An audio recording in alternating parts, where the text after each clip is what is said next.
कभी कुछ यात्राएं हमें वहां पहुंचा देती हैं जहां से वापसी का कोई रास्ता नहीं होता। ये कहानी है शिवम की, एक फ्रीलांस फोटोग्राफर जिसे नहीं पता था कि उसका अगला शूट उसकी जिंदगी का आखिरी सफर बन जाएगा। देवकुंड, एक पुराना पहाड़ी गांव जो अपनी रहस्यमयी लोक कथाओं और आखिरी बस की डरावनी कहानी के लिए मशहूर है। यहाँ हर बच्चा जानता है कि रात के बाद जो बस आती है वो लोगों को कहीं ले जाती है लेकिन कभी वापस नहीं लाती। शिवम एक फ्रीलांस फोटोग्राफर इन दिनों शहर की भाग दौड़ से तंग आ चुका था। उसे खोज थी शांति की और कुछ अनछुए दृश्यों की जो उसकी पोर्टफोलियो में जान डाल सकें। एक पुरानी यात्रा व्लॉग में उसे देवकुंड का नाम मिला, हिमालय की गोद में बसा एक गांव जो टूरिस्ट मैप से गायब था। गूगल मैप्स में भी उसकी लोकेशन धुंधली थी, लेकिन रोमांच के लिए यही काफ़ी था। बस से उतरते ही उसका सामना हुआ अजीब सी खामोशी से। सर्दियों की दोपहर थी, फिर भी गांव में कोई हलचल नहीं थी। एक चाय की दुकान थी जहां एक बूढ़ा बैठा था। आप पहली बार आए हैं? बूढ़े ने पूछा। आंखों में कुछ अनजाना डर था। शिवम ने हंसते हुए कहा, हाँ, कुछ अच्छा क्लिक करना है। बूढ़ा मुस्कुराया नहीं, बस इतना कहा, यहाँ अच्छा तो बहुत है बेटा, पर रात तक रुको मत, आखिरी बस से मत जाना। शिवम हंस पड़ा, लेकिन वो नहीं जानता था उस हंसी का जवाब इस गांव के सन्नाटे में दबा हुआ था। शिवम एक होटल में रुका। होटल के कमरे में बहुत कम रोशनी थी। दीवारें सीलन भरी, छत टपकती हुई और दीवार पर एक बल्ब लटक रही थी।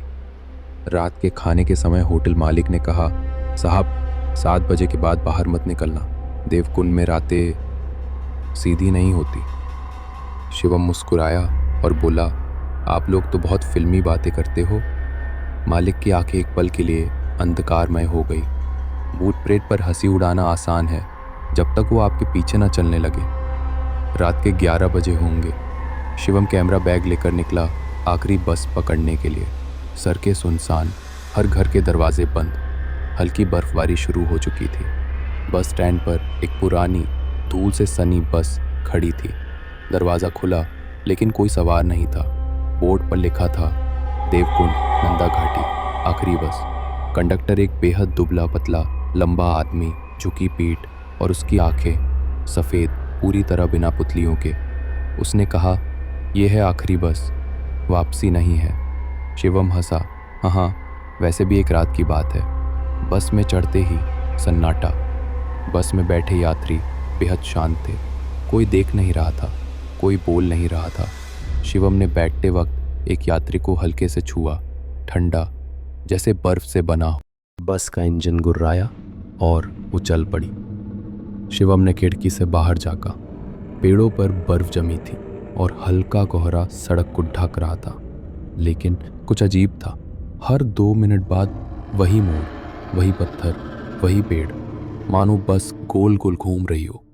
शिवम ने बस ड्राइवर को आवाज़ दी, भाई साहब, हम जा कहाँ रहे हैं? ये रास्ता बार बार दोहराया क्यों जा रहा है? ड्राइवर ने कोई जवाब नहीं दिया, मानो कुछ सुना ही नहीं। अभी एक औरत की परछाई बस के बाहर खड़ी दिखी।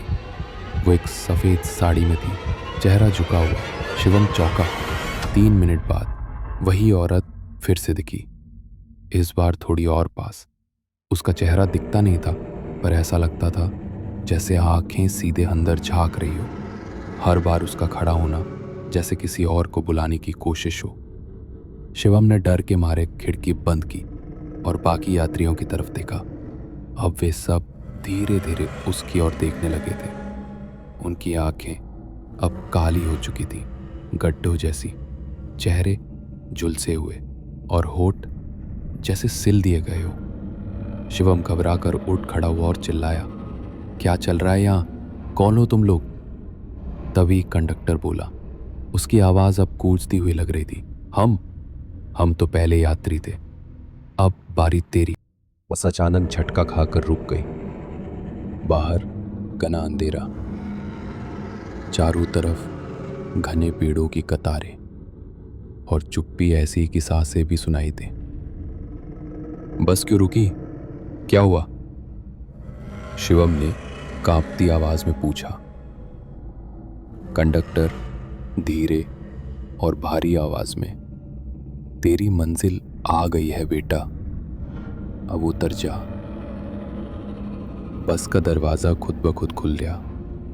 बाहर कोई स्टॉप नहीं था, बस जली हुई लकड़ियों की बू, राख उड़ती हुई और जमीन पर किसी जल चुके ढांचे के अवशेष। अब बाकी यात्री खड़े हो गए। एक एक कर वो बाहर उतरने लगे, लेकिन उनके पैर जमीन पर नहीं पड़ रहे थे। वो तैरते हुए उतर रहे थे, हवा में लहराते और जंगल की ओर बढ़ते। शिवम डर के मारे अपनी सीट से चिपक गया। फिर एक और चेहरा उभरा, एक छोटा बच्चा, सिर में गहरा घाव और आंखों से काली लकीरें बहती हुई। उसने मुस्कुराकर कहा, भैया अब आपकी बारी है। जैसे ही शिवम बाहर निकला, जमीन उसके नीचे हिलती हुई लगी।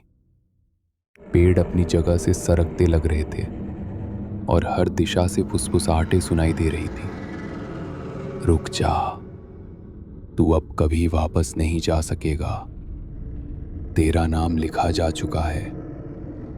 शिवम ने दौड़ना शुरू कर दिया, लेकिन हर ओर वही पेड़, वही राख, वही चीख। शिवम बेहोश होते होते खुद को एक जली हुई जमीन पर गिरते हुए पाता है। चारों तरफ राख, झुलसे हुए पेड़ों की बदबू और वहां कोई बस नहीं थी।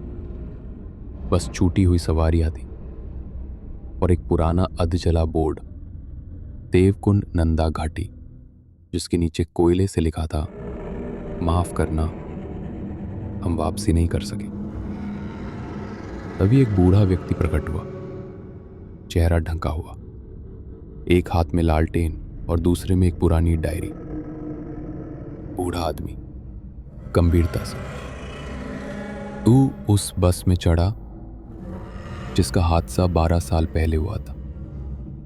उस रात घना कोहरा था, ड्राइवर को कुछ दिखा नहीं, बस खाई में जा गिरी। 36 लोग मारे गए, पर उनकी आत्माएं आज भी सफर में हैं। उसने शिवम को डायरी दी। डायरी में यात्रियों के नाम, चेहरे और उनके आखिरी शब्द दर्ज थे। शिवम ने देखा, आखिरी पन्ने पर उसका अपना नाम लिखा था, शिवम वर्मा, अंतिम यात्री, 12 साल बाद वापसी की कोशिश। धीरे धीरे जंगल में चीखों की आवाज फिर से गूंजने लगी, लेकिन इस बार शिवम को समझ आ गया था, वो भाग नहीं सकता। वो बस का हिस्सा बन चुका था। उसके कैमरे की लाइट अपने आप ऑन हुई और हर फ्लैश में एक नई आत्मा की तस्वीर दिखाई देती थी। फिर कैमरा अचानक फट पड़ा और उसके चेहरे पर राख फैल गई। फिर अंधेरे में एक हल्की मुस्कान गूंजी, वही कंडक्टर की आवाज, तू वापस जाना चाहता था, अब हर रात तू ही इस बस में लोगों को टिकट देगा। उस रात के बाद शिवम को किसी ने नहीं देखा, लेकिन गांव वालों का कहना है, हर अमावस्या की रात वो बूढ़ा कंडक्टर बस स्टैंड पर आता है और साथ होता है एक नया सहायक, कैमरा लटकाए, आंखों में राख भरी, नाम शिवम वर्मा।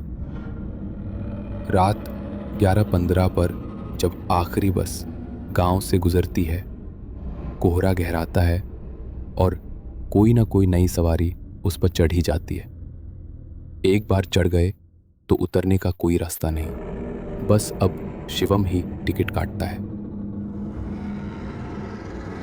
और कंडक्टर खिड़की से बाहर झांकता है कि कौन अगला है, कौन उनके सफर का हिस्सा बनेगा। हर सवारी के साथ बस ज्यादा ठंडी हो जाती, क्योंकि अब वो आत्माओं से भरी हुई है। हर सीट पर कोई ना कोई फंसा हुआ है जो अब रुक नहीं सकते। बस चलते रहना उनकी नियति है, हमेशा के लिए। और अगर कभी किसी रात आप अपने कैमरे में बस की झलक देख लें या आपके शहर में पुरानी बस की आवाज सुनाई दे, तो मत चढ़िएगा, क्योंकि आखिरी बस अब हर जगह आती है, हर शहर में, हर गांव में, और हर किसी को टिकट देती है, एक सफर की जिसकी वापसी का रास्ता नहीं। अगर आपको ये कहानी पसंद आई हो तो लाइक कीजिए, सब्सक्राइब कीजिए और कमेंट में बताइए अगर आपको कभी वो आखिरी बस दिखे तो क्या आप चढ़ेंगे या भागेंगे।